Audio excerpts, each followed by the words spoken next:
What's happening? I'm Connor. I'm currently recording Caravan Club and their new single at Sandpark Studios in Northcote, and we just wanted to take you through the drum setup that we're using. So this is also Connor, and Connor's been playing drums on the record, so he's going to talk you through what drums we're using, what cymbals we're using, and then I'll talk about the mics and the setup and stuff as well. Connor, what's happening? So, for the kit, we've been blessed with a vintage Ludwig kit, which is amazing. Maple shells.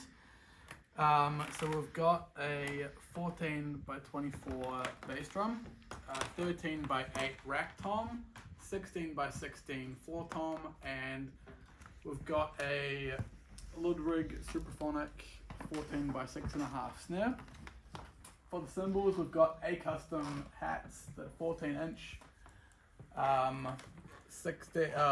18-inch K custom Dark Crash, a 21-inch A Sweet Ride, and a 19-inch K Sweet Crash as well.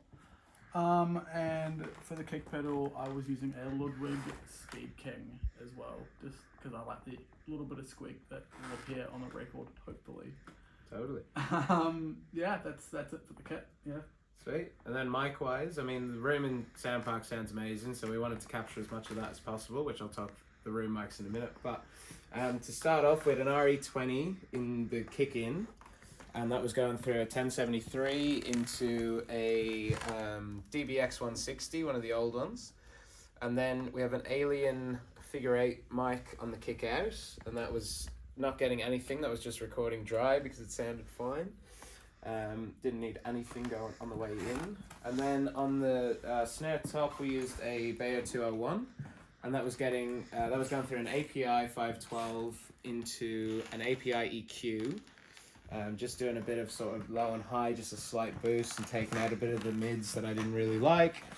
And then we put a bit of distressor on that going in, not too much. And then the snare bottom was a 57, that got the same thing, API into API, which then went into a distressor, which got a bit more of a smack, just to open it up and sort of give it that sort of give more body, I suppose I was looking for.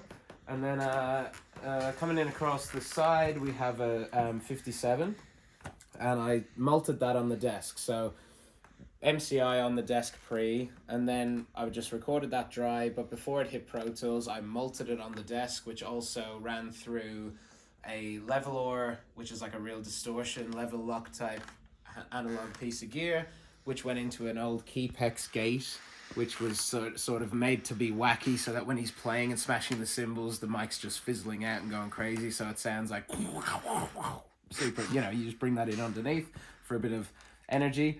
And then we have some small diaphragm condensers on the ride and on the hats. They might be Neumann's, I'm not exactly sure. I kind of just saw them and grabbed them and went, these will work. 421s on the toms, a white one on here, and then a black one, just a standard on this is an older one, and then a black one on the floor tom. What else are we doing? Sennheiser, yeah, 421s. And then we had U87s on the overheads, just in cardioid, 10 dB pad, a little bit of like roll off on the low end, and then we ran that through two Pultecs and just sort of gave them a bit of a boost, a shelf boost at 10K, just to sort of open them up a bit and sort of give them a bit of sparkle. Not too much, but just enough. If I need more, I can add more. And then on the rooms, sort of 10 foot away from the kit, we have a pair of 4038s, and I malted those on the desk as well, so I had just recording them straight dry, so I have the option to do whatever I want with them later. But then I also got a bit crazy and malted them out before they hit Pro Tools, and I recorded them with a Zenith Abbey Road limiter compressor thing, which just like full input, no output, quick fast attack and release, just so they're just smashy and crazy, and so it's just extra energy to add to the sound. And then other than that, just sort of recorded all of that and sort of mixed it, balanced it, and it sounded cool. So that's kind of the drum sound that we went for on the new Caravan Club single. So that's it.